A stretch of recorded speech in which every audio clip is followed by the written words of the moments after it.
اے میرے اللہ، جو میرے مقدر میں نہیں لکھا اس کی کوشش اور تمنا میں مجھے مبتلا نہ کرنا، اور جو تقدیر میں لکھ دیا ہے اسے میرے لیے آسان کر دینا۔ انسان کو بولنا سیکھنے کے لیے 1 سال لگتا ہے، مگر کون سا لفظ کہاں بولنا ہے یہ سیکھنے کے لیے پوری زندگی لگ جاتی ہے۔ علم عمل کو آواز دیتا ہے، اگر وہ جواب نہ دے تو کوچ کر جاتا ہے۔ جس درخت کی لکڑی نرم ہوگی اس کی شاخیں زیادہ ہوں گی، بس نرم طبیعت اور نرم گفتار بن جاؤ تاکہ تمہارے چاہنے والے زیادہ ہوں۔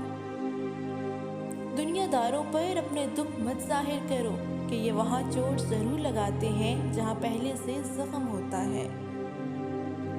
نیک لوگوں کی صحبت سے ہمیشہ بھلائی ہی ملتی ہے، کیونکہ ہوا پھولوں سے گزرتی ہے تو وہ بھی خوشبودار ہو جاتی ہے۔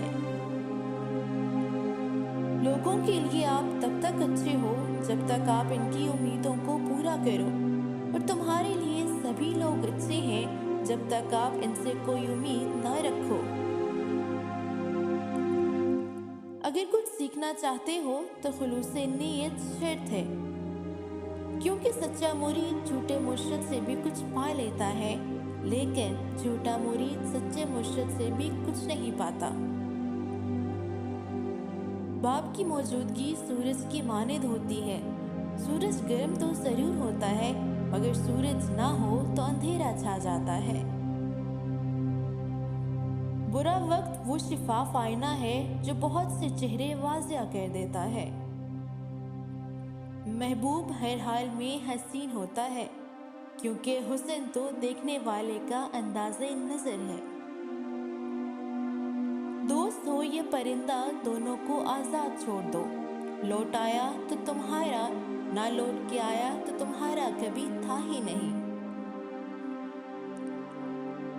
اگر لوگ تم سے متاثر ہو رہے ہیں تو تکبر نہ کرو، بلکہ شکر ادا کرو اپنے رب کا جس نے تمہارے عیب چھپا کر تمہیں لوگوں میں معزز بنا رکھا ہے۔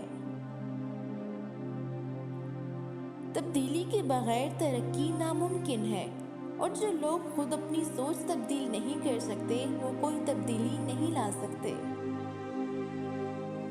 سونے سے قبل ہلدی، زیرہ اور سونف کو پیس کر ایک چٹکی کھا لیا کرو، پیٹ کی چربی روز ½ کلو تک کم ہوتی جائے گی۔